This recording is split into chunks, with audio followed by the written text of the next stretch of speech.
Hello বন্ধুরা, আপনাদের সবাইকে দীপা রান্নাঘরে স্বাগত জানিয়ে আজকে ভাপা পিঠা নিয়ে চলে এসেছি। সুজি দিয়ে ভাপা পিঠা বানাবো। অনেক তো ভাপা পিঠা খেলাম আমরা, সুজি দিয়ে একবার এভাবে বানিয়ে দেখবেন, এত সুন্দর নরম হয়েছে না, মানে 3-4 দিন রেখে দিলেও আপনাদের কিচ্ছু হবে না, একদম যেমনকার নরম হয়েছে সেরকমই থাকবে। যাক, এখানে আমি সুজিটা নিয়ে নিয়েছি, দেখেন 1 প্যাকেট সুজি নিয়ে নিয়েছি। এটাতে 150 গ্রামের মতন সুজি আছে, একটা বাটিতে নিয়ে নিয়েছি।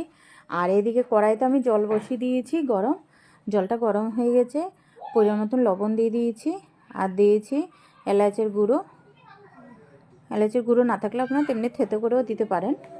এবার একটু লাড়াচাড়া করে দিয়েছি, করে 2 চামচের মতন তেল দিয়ে দিয়েছি।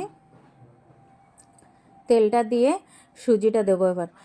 এবার সুজিটা অনাহারে মানে লাড়াচাড়া করতে হবে, না লাড়লে কিন্তু এটা লেগে যাবে, দলা পাকিয়ে যাবে। দেখেন, লাড়াচাড়াটা কিন্তু বন্ধ করা যাবে না, নেড়েই যেতে হবে। দেখেন, লাড়তে লাড়তে পুরো আঠা আঠা হয়ে গেছে সুজিটা, দেখেন। এবার এটাকে আস্তে, গ্যাসটা কম করে দিয়েছি আমি। এবার আস্তে আস্তে এটাকে পুরো শুকিয়ে নেবো আমি, একদম যেরকম আমরা মানে আটা ময়দা মাখি না, সেরকম হয়ে যাবে। যেটা আমরা চালের গুঁড়ো দিয়ে বানাই ভাপা পিঠে, এটা সুজি দিয়ে একবার বানিয়ে দেখবেন। দেখেন, একদম চালের গুঁড়োর মতন পুরো ভালোভাবে এটা হাতের সাহায্যে একটু গরম গরম থাকতে থাকতে মেখে নেব।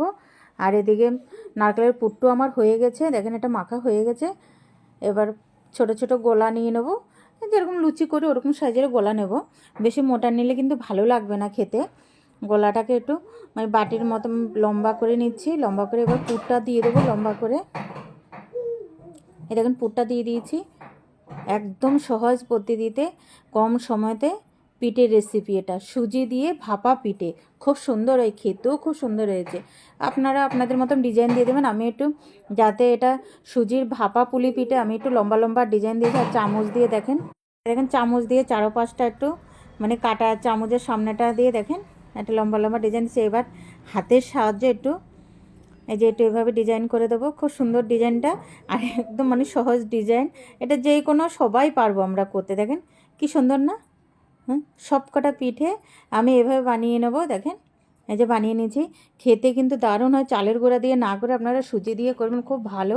আর সুজিটা কিন্তু খারাপও জিনিস না, সবাই খেতে পারি আমরা সুজি। আর এদিকে আমি জল বসিয়ে দিয়েছি কড়াইতে, আর একটা মানে ঝাঁঝরা ফুটোওয়ালা থালা নিয়ে নিয়েছি। আপনাদের কাছে যদি ইডলির কুকার থাকে, ইডলি কুকার দিয়েও বানাতে পারেন আপনারা। আমার কাছে নেই, তার জন্য আমি ঝাঁঝরা নিয়ে নিয়েছি। এবার একটু তেল ব্রাশ করে দিয়েছি। এবার পিঠেগুলো সব বানানো হয়ে গেছে এদিকে। এবার আমি দিয়ে, এবার জলটা ফুটে গেছে। এবার আমি সব কটা একে একে দিয়ে ভাপিয়ে নেবো। সব কটা ধরবে না একসাথে, কারণ অনেকগুলো পিঠেই হয়েছে, যে কটা ধরে আমি দিয়ে এবার আস্তে আস্তে ভাপিয়ে নেব। দেখেন কি সুন্দর লাগছে না, ডিজাইনটাও খুব ভালো লাগছে না দেখতে, খেতেও কিন্তু দারুণ হয়েছিল পিঠেটা।